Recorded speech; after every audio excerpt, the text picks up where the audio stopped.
All right, let's get on with this. So, Jomini, why are we talking about Jomini, and who the hell is he? Is a better question to start with. Antoine Henry Jomini was a Swiss man who served in the Napoleonic Wars, first on the side of France, and then on the side of Russia. Uh,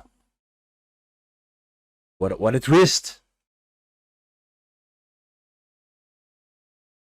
And he's kind of notable for writing a book. The translated title is The Art of War, which is, again, not wholly original. Which is the book I have pinned for you at the top of the page, now that chat has let me move this stupid thing. And Jomini is unique, at least for American military historians and officers, because for a very long time, he was uh, the only book on warfare that most Americans would read. For example, this translation of this book should be from 1862 for West Point. And that is going to be, basically how all of the big generals of the Civil War learned their trade is through reading this book. So it stands alongside Clausewitz on War as kind of one of the seminal texts of military theory for Europe. And in it, much like on War, you're going to have, and at the beginning, in fact, this section here, which talks about the relationship of the state and the military and why countries go to war. So that is the part we will be talking about for theory.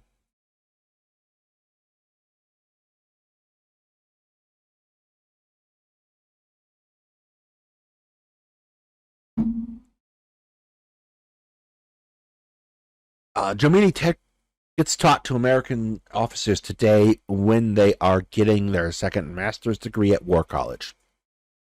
So this is not terribly difficult content, but it is put there at a high level.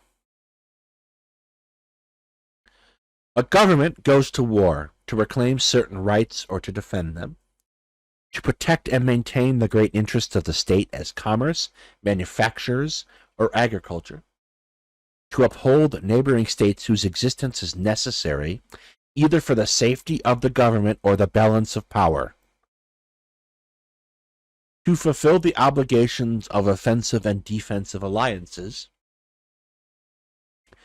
to propagate political or religious theories, to crush them out or to defend them, to increase the influence and power of the state by acquisition of territory, to defend the threatened independence of the state, to avenge insulted honor, or from a mania for conquest. It may be remarked that different kinds of war influence in some degree the nature and extent of the efforts and operations necessary for the proposed end. In short, what you are trying to do affects what you must do to get there.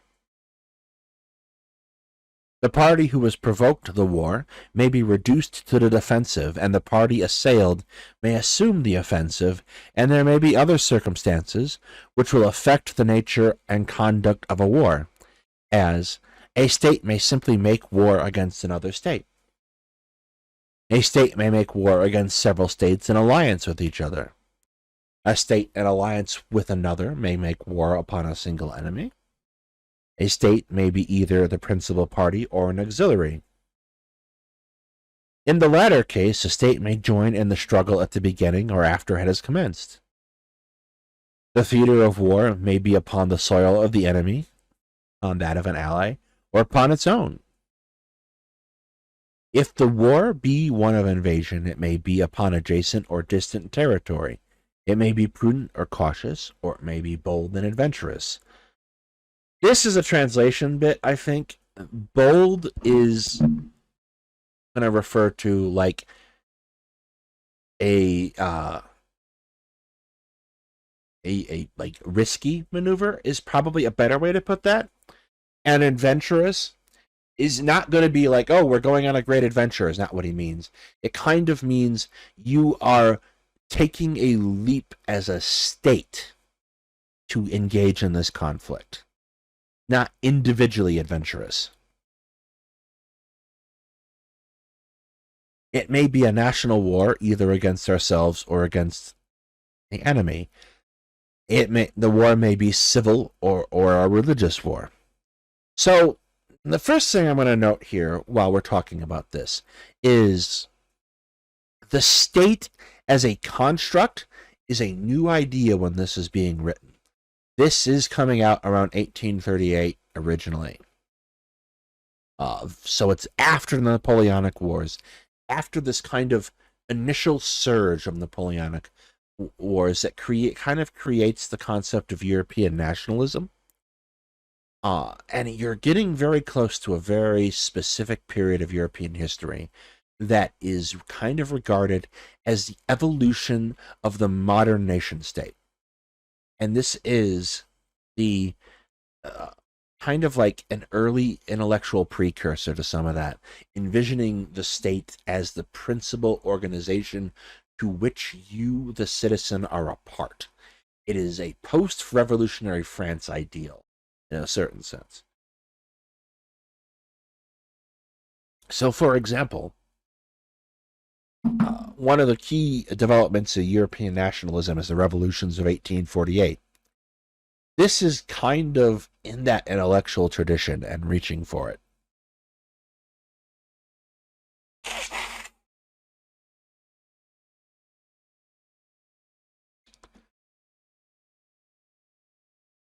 War is always to be conducted according to the great principles of the art. That would be the art of war.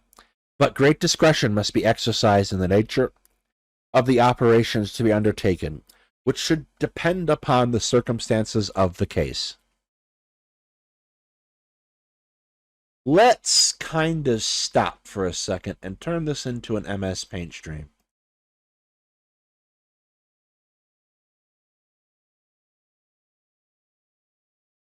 So, we talk about levels of warfare in military theory. Where's my mouse? Mouse! Oh, there it is. I couldn't see it. We talk about levels of warfare in military theory, and we tend to talk about 3 of them.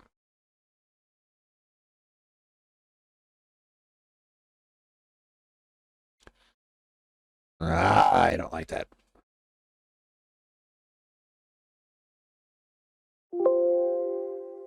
$72 is too big.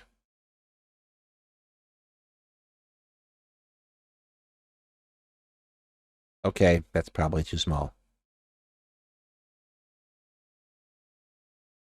How's that? So we have the tactical level of war. And then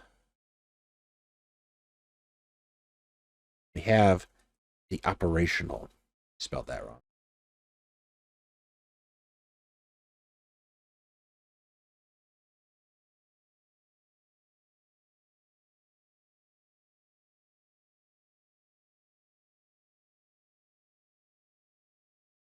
Boop.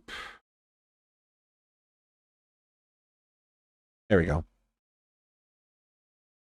It's late. Leave me alone. And finally, we have strategic. Let's pretend I did that in a straight line.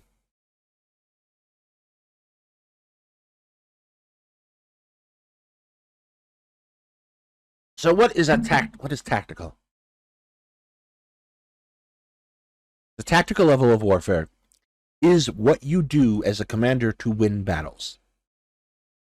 This is the right flanking, the left flanking, etc., that you do in order to win a battle. The operational level of warfare is taking this set of battles and fighting those battles towards an end that accomplishes a campaign or in a set of objectives. It is stringing battles into a larger campaign. This particular notion, when Jomini is talking operational, right,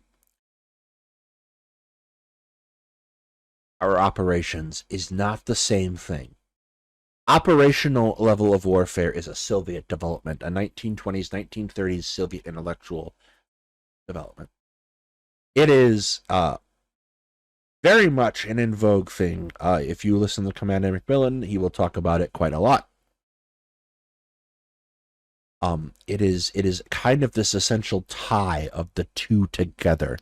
When Jomini talks about it, he is talking battles tie into a strategy. And the strategic aim of a country is what we're kind of talking about here contextually. What does the country want to do? And why is it doing it? Operational will get you to the what you must do to get there, and tactical is the how.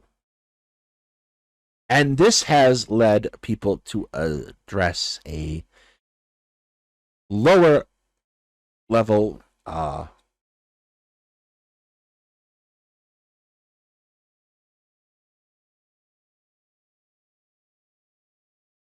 priority: the individual and the equipment. So this is the person who talks about the tanks and the crap and thinks they know what they're talking about. And to be fair, what equipment you have and its capabilities can help determine your tactics, and therefore further determine what the operational art is going to be and how those things work together. If I've lost people or you're just totally bored, let me know. And finally, they have added a fifth element up here.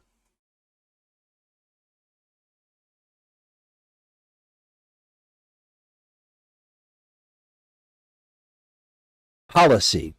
This refers to the choices that a country makes and how it presents itself in order to achieve goals. So, will we buy this fighter jet or that fighter jet? That's this level here. These are not as widely uptook in traditional military theory. I see them more and more being taught these days, but they're there. And that's worth talking about at a future date. This is kind of the framework in which we start thinking. What is Jomini talking about? Where are we sitting? And because of where it's at, we are going to talk chiefly, and we won't finish this all tonight because I just realized what time it is, but we're going to get through some of it. We will talk about chiefly a kind of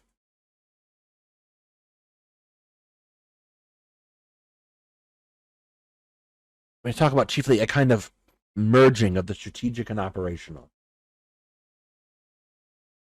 So with that said, let's go on to part one. No, don't save. That's horrible. Article 1. Offensive wars to reclaim rights.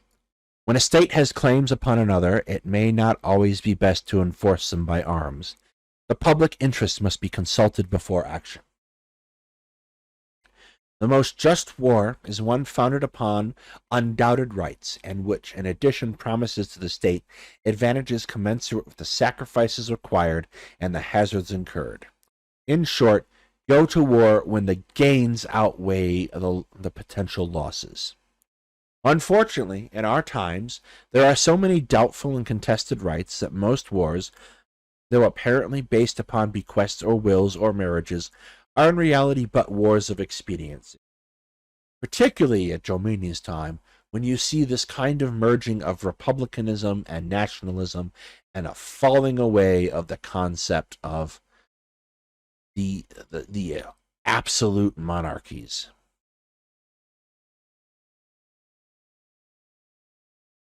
Now, the question of succession to the Spanish crown under Louis The 14th was very clear, since it was plainly settled by a solemn will, and was supported by family ties and by the general consent of the Spanish nation. Yet it was stoutly contested by all Europe and produced a general coalition against the legitimate legatee.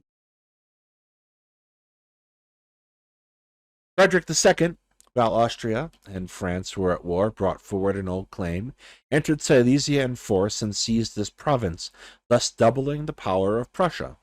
This was a stroke of genius, and even if he failed, he could not have been much censured, for the grandeur and importance of the enterprise justified him in the attempt, as far as such attempts can be justified. In wars of this nature, no rules can be laid down. I contest this. To watch and to profit by every circumstance covers all that can be said. Offensive movements should be suitable to that end and be attained. The most natural step would be to occupy the disputed territory. Then offensive operations may be carried on according to circumstances and to the respective strength of the parties.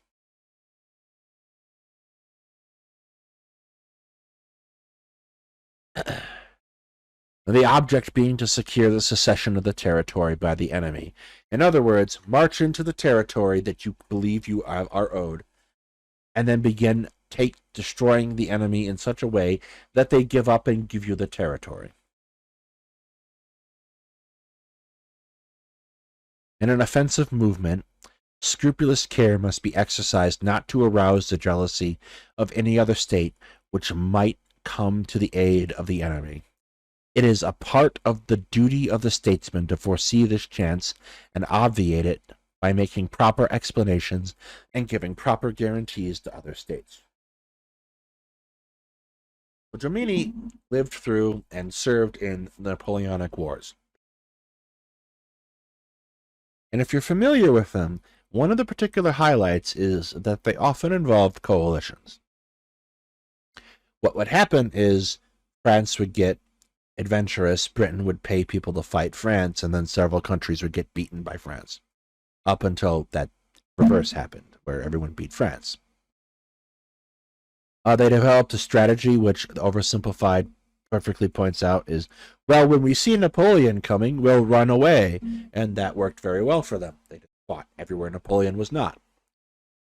This kind of is going to be, this last bit, that 2 sentences at the end, is kind of like the psychic memory of coalitions for Jomini. The idea is you want to make your claim and win that claim without necessarily involving a general war. Because if I'm going for a war, for example, to be Prussia, and I march into Silesia and take it from Austria, I don't want to suddenly get England involved fighting against me, because now I have a bigger problem.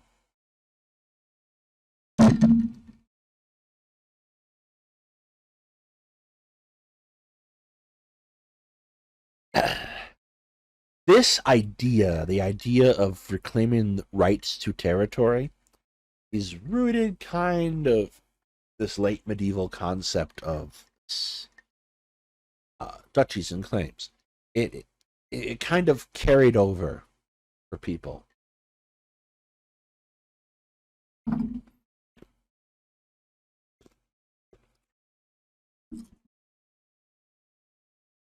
This, we're going to talk about the next article because I like it, and it's good. Article 2, of wars defensive politically and offensively in a military point of view. A state attacked by another which renews an old claim rarely yields it without war. It prefers to defend its territory, as is always more honorable. But it may be advantageous to take the offensive instead of awaiting the attack on the frontiers. And this is, I think, a good concept to think about. So, like, particularly in this day and age where a lot of people get their idea of war broadly from games instead of actual military, it's easy to get in the Hearts of Iron 4 mindset. So the most basic thing you can do in Hearts of Iron 4 is take all of your divisions and put them on the border of the country you're going to be fighting, and then push the other enemy divisions off because they will also share the border. Here is the reality. There's a possibly apocryphal tale that one of Napoleon's marshals was arranging troops prior to an attack or a defense, and they threw them all up on the border. And they asked Napoleon what he thought, and Napoleon said, "Well, it's beautiful. What are you trying to do? Prevent smuggling?"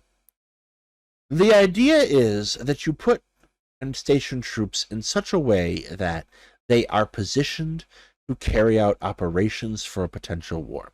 And that does not necessarily entail putting them all on the border and pushing.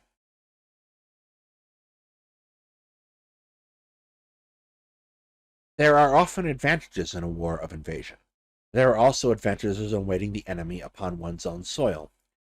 So, to this end, in this statement, I want to kind of point out, generally speaking, I have found by looking at military history that the party in at least a war between relatively even states,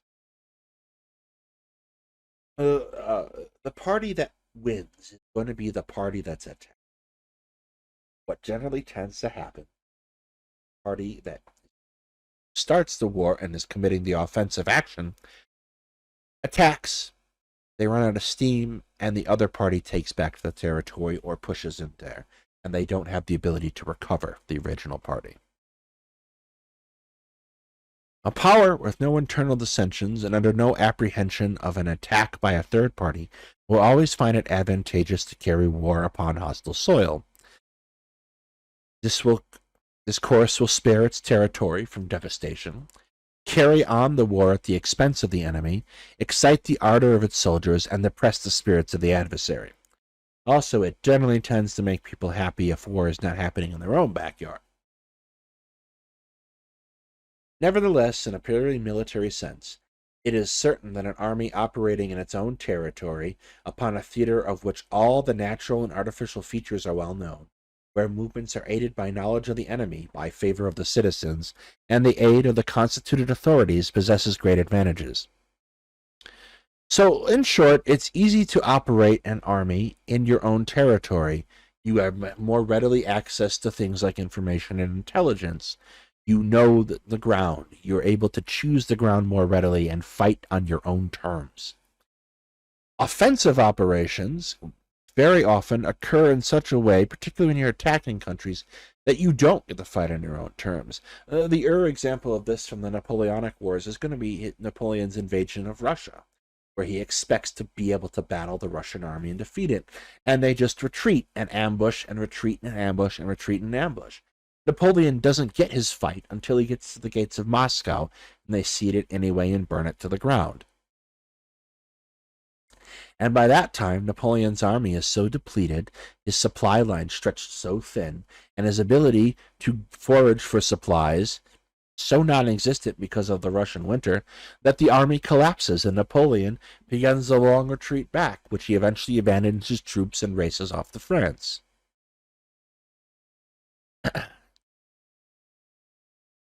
These plain truths have their application in all descriptions of war. But if the principles of strategy are always the same, it is different with the political part of war, which is modified by the tone of communities, by localities, and by the characters of men at the head of state and armies. The fact of these modifications has been used to prove that war knows no rules. Jomini is setting out kind of to prove otherwise, this idea here. Military science rests upon principles which can never be safely violated in the presence of an active and skillful enemy, while the moral and political part of war presents these variations. Plans of operations are made as circumstances may demand. To execute these plans, the great principles of war must be observed.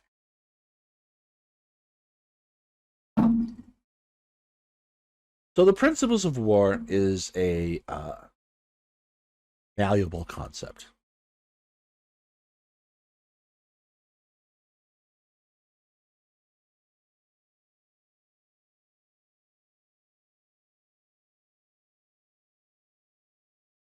Which we will talk about in the context of the United States.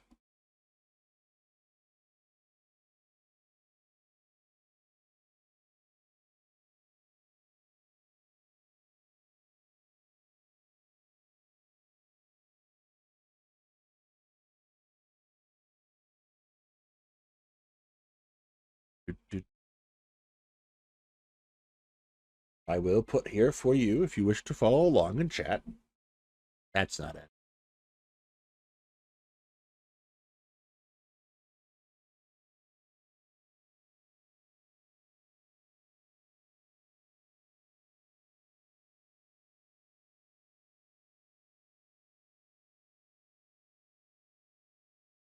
This is U.S. Army Field Manual 3-0 Operations.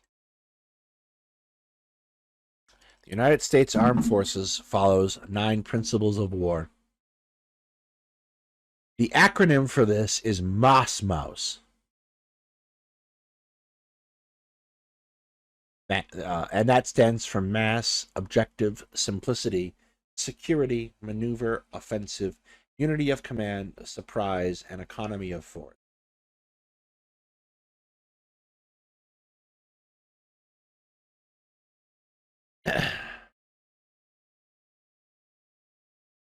So the principle of mass is bringing your forces together in an overwhelming amount of combat power at the right place and time to defeat the enemy. The next one is objective. Objective is probably one of the more important ones. Every military operation must be directed towards a clearly defined, attainable, and decisive objective. The purpose of war is the destruction of the enemy's ability to fight.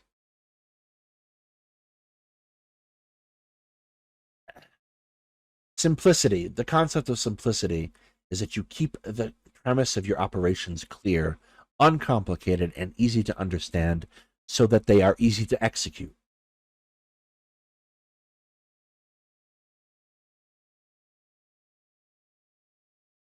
The next one is going to be security. This is a pretty simple concept. The enemy is, you are guarding against the enemy acquiring advantages, understanding intelligence.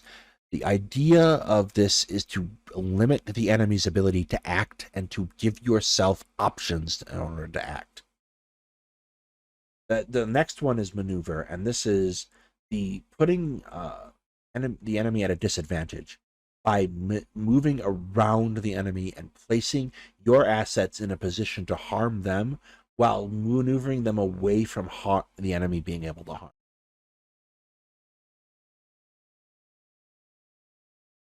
Next in this is going to be O for offensive.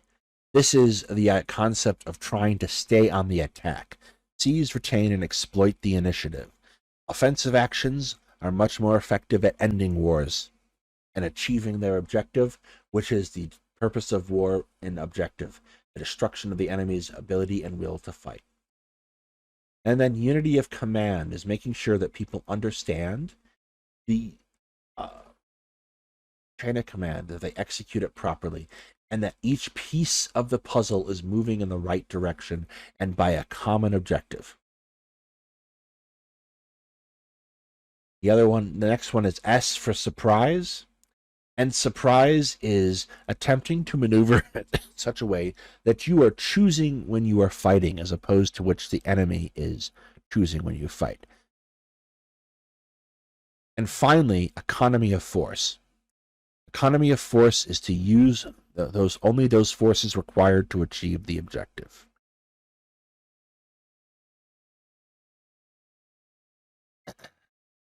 So here is where we're going to stop for the night.